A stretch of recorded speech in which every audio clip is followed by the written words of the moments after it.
প্রিয় ভাই, আপনার হায়াতটাকে মূল্যায়ন করেন। আজকে তওবা করে ফিরে আসেন, 5 ওয়াক্ত নামাজি হয়ে যান, সময় অপচয় বন্ধ করেন, যৌবনকালটাকে কাজে লাগান, সিরিয়াস হন, জীবনটার ব্যাপারে সিরিয়াস হন। জীবনটা কিন্তু হেলায় খেলার বিষয় না। একবার চলে গেলে, একবার মৌত হয়ে গেলে কান্নাকাটি কোটি কোটি বছর করলে আল্লাহ পাক আর দ্বিতীয়বার পৃথিবীতে ফিরাই দিবে না, দিবে? তো কি কারণে আমরা আমাদের সময়টাকে হেলায় নষ্ট করছি? আর সুযোগ আছে? কোনো সুযোগ নাই। যেই কাজের পরকালীন কোনো ফায়দা নাই সেই কাজে আমি নাই। সোজা কথা বোঝেন? যেই কাজে পরকালের কোনো ফায়দা নাই সেখানে আমি নাই, এরকম আকীদা লাগবে। ইলম অর্জন করবেন কেন? পরকালের ফায়দা আছে তাই। নামাজ কেন পড়বেন? পরকালে ফায়দা আছে তাই। প্রেমের সম্পর্ক করব না কেন? পরকালে ফায়দা নাই তাই।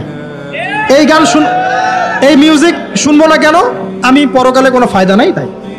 আমি অহেতুক এসব টিকটকের পিছনে ঘুরবো না কেন? পরকালে কোনো ফায়দা নাই তাই। যে কাজ পরকালে ফায়দা দিবে আমি সেই কাজে আছি। পারা যাবে ইনশাল্লাহ। আল্লাহ তৌফিক দান করুন। যুবক ভাইদেরকে আমি অনুরোধ করবো যে আপনাদের যৌবনটা আগামী মুসলিম উম্মার ভবিষ্যৎ। এই যে বলে না যে জাতির কাণ্ডারি হবে অমুক তমুক, কেউ জাতির কাণ্ডারি হতে পারবে না। জাতির কাণ্ডারি যদি হতে চায় তাহলে মুসলিম যুবকরাই হতে পারবে ইনশাল্লাহ। যারা সারাদিন মাদকদ্রব্য সেবন করে এরা জাতিকে কিচ্ছু দিতে পারবে না। যারা সারাদিন হকি স্টিক নিয়ে ঘুরছে আর নির্মমভাবে মানুষকে মারছে এরা জীবনেও জাতিকে কিচ্ছু দিতে পারবে না। ফাসাদ সৃষ্টি করা ছাড়া কিচ্ছু করতে পারবে না এরা। দেশকে, জাতিকে এবং উম্মাকে যদি এগিয়ে নিতে হয় শুধু মুসলিম যুবকরাই পারবে ইনশাআল্লাহ। এবং কারা পারবে? যারা অন্য ধর্মের মানুষ কিন্তু মনটা স্বচ্ছ সৎ, তারাও পারবে। যাদের মনে সততা আছে অন্য ধর্মের হলেও তারা পারবে ইনশাআল্লাহ। যার মনে সততা নাই সে পারবে না কখনো। করাপ্টেড, দুর্নীতিপূর্ণ মন নিয়ে কখনো দেশের খেদমত, জাতির খেদমত করা যায় না। বাংলাদেশের সবচেয়ে বড় সমস্যা দুর্নীতি। বাংলাদেশের 1 নাম্বার সমস্যা দুর্নীতি।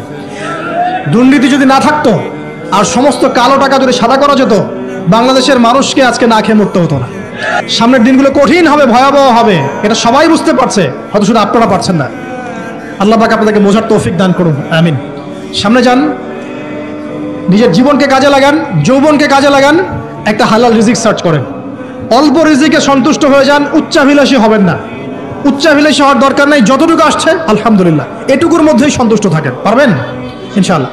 সামনে যাবেন, আদর্শ পরিবার গড়বেন। পরিবারের মধ্যে ইসলাম থাকবে। পরিবারের পিতা হবে ইব্রাহিম, পরিবার সন্তান হবে ইসমাইল, পরিবারের স্ত্রী হবে হাজারা অথবা সারা আলাইহিস সালাম। দিনদার ছেলে নাই, বিয়ে নাই। দিনদার মেয়ে নাই, বিয়ে নাই। ওই যেটা আপনি মনে করছেন রূপ সৌন্দর্য হাবি যাবে, কিচ্ছু থাকবে না ভাই, কিচ্ছু থাকবে না। 1 বছর 2 বছর পরে সব শেষ। দিনদার স্ত্রী পাবেন, চোখ বন্ধ করে বিয়ে করে ফেলবেন। আর দিনদার স্বামী পাবেন, বিয়ে করে ফেলবেন। আমার স্বামী কত বড় ব্যাংকের চাকরি করে, কত বড় ডিগ্রি, কত বড় সার্টিফিকেট, এটা পরের ইস্যু। আগের ইস্যু হচ্ছে আমার স্বামী নামাজ পড়ে কিনা, এই লোক আমার স্বামী হতে যাচ্ছে, এর দাঁড়িয়ে আছে কিনা, ইসলাম পালন করে কিনা, ইসলামের প্রতি ভালো ধারণা আছে কিনা, সে আমাকে পর্দায় রাখবে কিনা, এগুলো বড় জিনিস। পরিবার গড়ব ইসলামিক ভিত্তিতে। ইসলাম নাই, পরিবার নাই। এমনকি পরিবার গড়ার পরেও যদি দেখেন যে পরিবারের সদস্যদেরকে বোঝাতে বোঝাতে আপনি ক্লান্ত হয়ে যাচ্ছেন, পরিবারের সদস্যদেরকে দিন বোঝাতে আপনি ক্লান্ত, কিছুতেই দিন বুঝতে চায় না, আপনি আসহাবুল কাহাফ হয়ে যান, তাও ভালো। বুঝেন নাই? আপনি নিজের চটকায় তেল দেন, ওটা বাদ দেন, ওর কবরের হিসাব ওর উপর ছেড়ে দেন, আপনি ইব্রাহিম হয়ে যান, আপনি আসহাবুল কাহাফ হয়ে যান, তাও ভালো। ইসলাম নিয়ে কোনো কম্প্রোমাইজ নাই। পরিবারের সদস্যরাও যদি আল্লাহর পথে চলার ক্ষেত্রে প্রতিবন্ধকতা সৃষ্টি করে, বাদ দিয়ে দেন, দরকার নেই। আল্লাহর জমিন প্রশস্ত, আল্লাহর জমিন প্রশস্ত, আল্লাহর রিজিক প্রশস্ত ইনশাআল্লাহ। আল্লাহ পাক উত্তম আরো কিছু দিবেন আপনাকে ইনশাআল্লাহ তাআলা। খেয়াল রাখবেন, পরিবারের মধ্যে ইসলাম থাকতে হবে। এখানে কিন্তু আপনাকে কেউ বাধা দিবে না, এর কর্তা আপনি নিজেই। আল্লাহ পাক তৌফিক এনায়েত করুন, আমিন। পাশাপাশি সৎ কাজের আদেশ করেন, অসৎ কাজে নিষেধ করেন। মুসলিম উম্মার মধ্যে ঐক্যের চেষ্টা করেন, বিভক্তি সৃষ্টি করবেন। সবার মধ্যে ভালো জিনিস আছে, নিয়ে নেন, খারাপগুলো ছেড়ে দেন। এমন কোন সংগঠন বা দল বা জামায়া নাই যার 100%ই পরিশুদ্ধ, এমনটা কোনো নাই, কোথাও নাই। সবার মধ্যেই কিছু না কিছু ভুল থাকবেই, কিছু না কিছু ফল্ট থাকবেই। ওই ফল্টগুলোকে নিয়ে যদি আপনি পড়ে থাকেন আর কাদা ছড়াছড়ি করতে থাকেন, কাজ হবে না। এখন এই যুগটা সেই যুগ না। এটা কি সাহাবীদের যুগ যে চুল ছেঁড়া বিশ্লেষণ করতে হবে? এখন কি খেলাফা কায়েম আছে? সাহাবীদের যুগে খেলাফা কায়েম আছে, ইসলামিক অর্থনীতি কায়েম আছে, ইসলামিক রুলিংস চলছে। তখন সূক্ষ্ম বিষয় নিয়ে সাহাবীরা একে অপরের সাথে কনফ্লিক্টে যাচ্ছে, মত পার্থক্য হচ্ছে। আর এখন তো কিছুই নাই, এখন আপনি ওই ছোটখাটো বিষয় নিয়ে পড়ে আছেন, বড় বিষয়ের তো খোঁজ নাই এখন। আল্লাহ পাক আমাদেরকে বোঝার তৌফিক এনায়েত করুন, আমিন। সামনে এগিয়ে যাবেন, এবং দিনের জন্য কিছু করার চেষ্টা করুন। আপনার জান, আপনার মাল, আপনার সময় শ্রম দিয়ে ইসলামের জন্য কিছু করে যাওয়ার চেষ্টা করেন। কিছু না পারেন একটা এতিমখানা করেন, একটা মাদ্রাসা করেন, একটা মসজিদ করেন, ঠিক আছে, একটা সামাজিক সংগঠন করেন, একটা কি বলবো, আপনি যদি পলিটিক্সও করেন করেন, কোনো সমস্যা নাই, কিন্তু এটাকে ভালোর দিকে নিয়ে আসেন, ন্যায়ের দিকে নিয়ে আসেন। দুর্নীতি অন্যায় বাদ দেন, অন্যের ক্ষতি করা বাদ দেন, অন্যের গীবত তহমতের সংস্কৃতি বাদ দেন, ভালো কিছু করেন, সামাজিক কাজ করেন, মানবতার কাজ করেন। আপনি যদি লিখতে পারেন লিখেন, বলতে পারলে বলেন। আপনি কিচ্ছু করতে পারেন না, অ্যাটলিস্ট আপনি ইসলামপন্থীদেরকে সাপোর্ট দেন, আপনার সম্পদ দিয়ে, আপনার অর্থ দিয়ে সাপোর্ট করেন। কিচ্ছু করতে পারছেন না, কিছুই করার ক্ষমতা নাই, নিজেকে নিয়ে ব্যস্ত থাকেন, আগুন উস্কে দিয়েন না।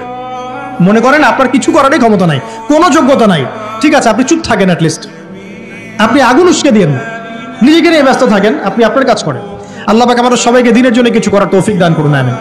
আর সবশেষ কথা হচ্ছে যে বর্তমান অর্থনীতি, সমাজনীতি, বিশ্ব ওয়ার্ল্ড পলিটিক্স, এগুলো খুব ভালো করে পড়াশোনা করবেন, করে কোরআন সুন্নাহর সাথে মেলাবেন, আখিরুজ্জামানের হাদিস এবং আয়াতগুলোকে স্টাডি করেন, সমসাময়িক প্রেক্ষাপটের সাথে এই পরিস্থিতিগুলো মেলানোর চেষ্টা করেন।